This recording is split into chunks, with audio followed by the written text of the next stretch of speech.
Krishnapuram GVHSS, VHSE, NSS യൂണിറ്റിന്റെ ആഭിമുഖ്യത്തിൽ NSS ദിനാചരണവും ചെണ്ടുമല്ലി കൃഷിയുടെ വിളവെടുപ്പും നടത്തി. കായംകുളം നഗരസഭ വൈസ് ചെയർമാൻ J. ആദർശ് വിളവെടുപ്പ് ഉദ്ഘാടനം നിർവഹിച്ചു. Government vocational higher secondary school Krishnapuram VHSE, NSS യൂണിറ്റിന്റെ ആഭിമുഖ്യത്തിൽ NSS ദിനാചരണവും ചെണ്ടുമല്ലി കൃഷിയുടെ വിളവെടുപ്പും നടത്തി.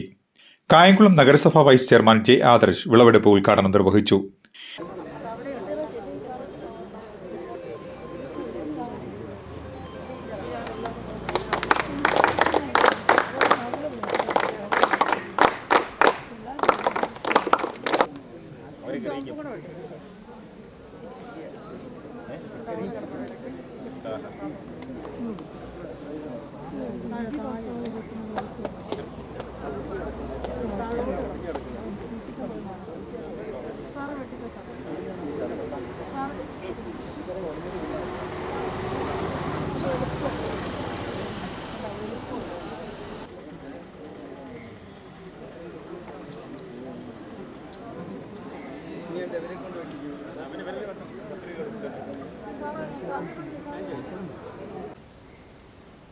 നമ്മൾ ഓണക്കാലം കഴിഞ്ഞു എങ്കിലും അതിനെ ഉദ്ദേശിച്ചായിരുന്നു നമ്മൾ ഈ ചെണ്ടുമല്ലി കൃഷി ആരംഭിച്ചത്.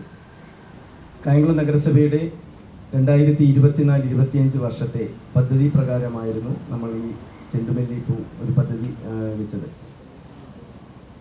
ഏകദേശം 3.5 ലക്ഷം രൂപയായിരുന്നു കായംകുളം നഗരസഭയിൽ ഇത് നമ്മൾ ഈ പദ്ധതിക്ക് വേണ്ടിയിട്ട് നീക്കി വെച്ചിരുന്നത്. എങ്കിലും ആദ്യം തന്നെ നമുക്ക് ഈ പദ്ധതി, കാരണം നഗരസഭയുടെ 24-25 വർഷത്തെ പദ്ധതിയുടെ ആദ്യത്തെ പദ്ധതിയാണ് നമ്മൾ പെട്ടെന്ന് തന്നെ നമുക്കത് നിർവഹണത്തിന് സാധിക്കാൻ കഴിഞ്ഞു എന്നുള്ളതാണ്. ഇത് പ്രകാരം നമ്മുടെ കായംകുളം നഗരസഭയുടെ 44 വാർഡുകളിലുമായി 75,000 നമ്മുടെ ചെണ്ടുമല്ലി തൈകളാണ് വിതരണം നൽകിയത്.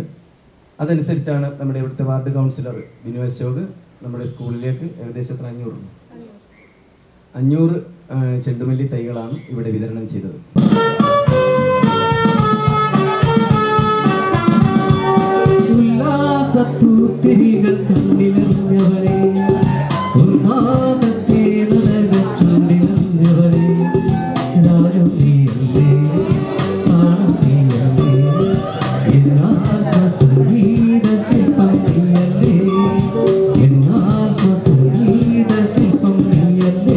പാലിയേറ്റീവ് കെയർ ഗുണഭോക്താക്കൾക്കായുള്ള ഫണ്ട് സമാഹരിക്കുന്നതിലേക്കായിട്ടാണ് വോളണ്ടിയേഴ്സ് കൃഷി ആരംഭിച്ചത്.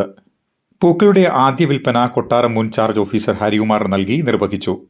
ചടങ്ങിൽ പാലിയേറ്റീവ് പേഷ്യന്റിന്റെ അവശ്യ സാധനങ്ങൾ വാർഡ് കൗൺസിലർക്ക് കൈമാറുകയും ചെയ്തു. PTA പ്രസിഡന്റ് രാജേന്ദ്രൻ അധ്യക്ഷത വഹിച്ചു. Ward councillor Binu Ashok, THS superintendent Shiju, മുൻ കൊട്ടാരം charge officer Harikumar, Kayamkulam pink police ഓഫീസർമാർ തുടങ്ങിയവർ ആശംസകൾ അർപ്പിച്ചു. NSS programme officer Sheeja Mol നന്ദി പറഞ്ഞു. അധ്യാപകരായ Shamnath, Deepa, Michael, Paul, Niranjan, Godwin, Geethu Lakshmi എന്നിവർ നേതൃത്വം നൽകി. CDNet news, Krishnapuram.